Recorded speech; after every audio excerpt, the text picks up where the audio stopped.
مناؤ جشن کے کعبے میں آ رہا ہے علی، خدا کے گھر کا مقدر جگا رہا ہے علی۔ دیوار کعبہ نے ہنس کر کہا خدا کی قسم، مجھے طواف کے قابل بنا رہا ہے علی۔ آپ کا اسم گرامی علی ہے اور کنیت ابو الحسن ابو تراب ہے۔ آپ کا لقب حیدر ہے۔ آپ کے والد ابو طالب اور والدہ فاطمہ بنت اسد ہے۔ آپ رشتے میں حضور اکرم صلی اللہ علیہ وآلہ وسلم کے چچا زاد بھائی اور داماد ہیں۔ جب زمین پر اللہ کے ولی امام علی کی آمد کا وقت قریب آیا تو تاریخ گواہ ہے کہ 30 ام الفیل 11 رجب کو امام علی علیہ السلام کی والدہ بی بی فاطمہ بنت اسد خانہ کعبہ کے قریب آتی ہیں اور دیوار پر ہاتھ رکھ کر کہتی ہیں، اے اللہ اپنے ولی کا ظہور فرما۔ بس دیوار کعبہ کا ٹوٹنا تھا اور امام علی علیہ السلام کی والدہ کا اندر داخل ہونا تھا۔ یہ منظر دور سے حضرت عباس ابن ابو مطلب دیکھ رہے تھے۔ جیسے ہی آپ نے دیکھا تو لوگوں کو چیخ چیخ کے یہ کہنے لگے کہ ابو طالب کی زوجہ خانہ کعبہ کے اندر چلی گئی ہیں، آؤ خانہ کعبہ کا دروازہ کھول کر ان کو باہر نکالتے ہیں۔ یہ بات پوری مکے سے پورے عرب میں پھیلنے لگی۔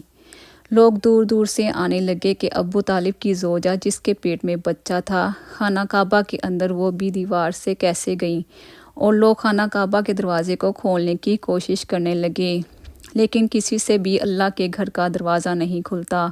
پوری دنیا میں اس وقت 2 لوگ صرف مطمئن تھے، ایک حضرت ابو طالب اور دوسرے اللہ کے رسول صلی اللہ علیہ وآلہ وسلم۔ عرب کی سرزمین پر اس سے پہلے کبھی اتنا ہجوم نہیں ہوا تھا۔ 13 رجب 30 ام الفیل کو سب خانہ کعبہ کو دیکھ ہی رہے تھے کہ اتنے ہی دیر میں پھر سے دیوار کعبہ ہلنے لگی اور وہی شگاف پھر سے ظاہر ہوا۔ سب لوگ حیرت سے دیکھ ہی رہے تھے تو ابو طالب فرمانے لگے، اے محمد جاؤ اور دیکھو۔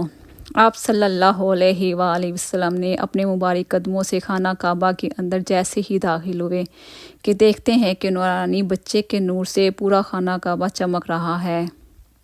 آپ صلی اللہ علیہ وآلہ وسلم نے دیکھا کہ امام علی کی والدہ بہت پریشان ہے۔ آپ صلی اللہ علیہ وآلہ وسلم نے فرمایا، اے میری ماں، آپ غم زدہ کیوں ہیں؟ تو بی بی فاطمہ بنت اسد فرمانے لگی، اے میرے بیٹے محمد، جب سے ہی یہ بچے کا ظہور ہوا ہے تب سے لے کر اس بچے نے نہ ہی دودھ پیا ہے نہ ہی یہ روتا ہے۔ آپ صلی اللہ علیہ وآلہ وسلم نے جیسے ہی بچے کو گود میں اٹھایا تو وہ بچہ مسکرایا اور اپنی آنکھیں کھولنے لگا۔ اللہ کے رسول صلی اللہ علیہ وآلہ وسلم نے اپنی مبارک زبان کو امام علی کے منہ میں دے دی اور امام علی نے آپ صلی اللہ علیہ وآلہ وسلم کی زبان کو چوسنے لگے۔ پھر جیسے ہی رسول صلی اللہ علیہ وآلہ وسلم اپنی گود میں بچے کو لے کر باہر آئے تو سارا عرب اس بچے کے نور کو دیکھ کر جھومنے لگا اور کہنے لگے کہ اس کا کیا نام رکھا جائے۔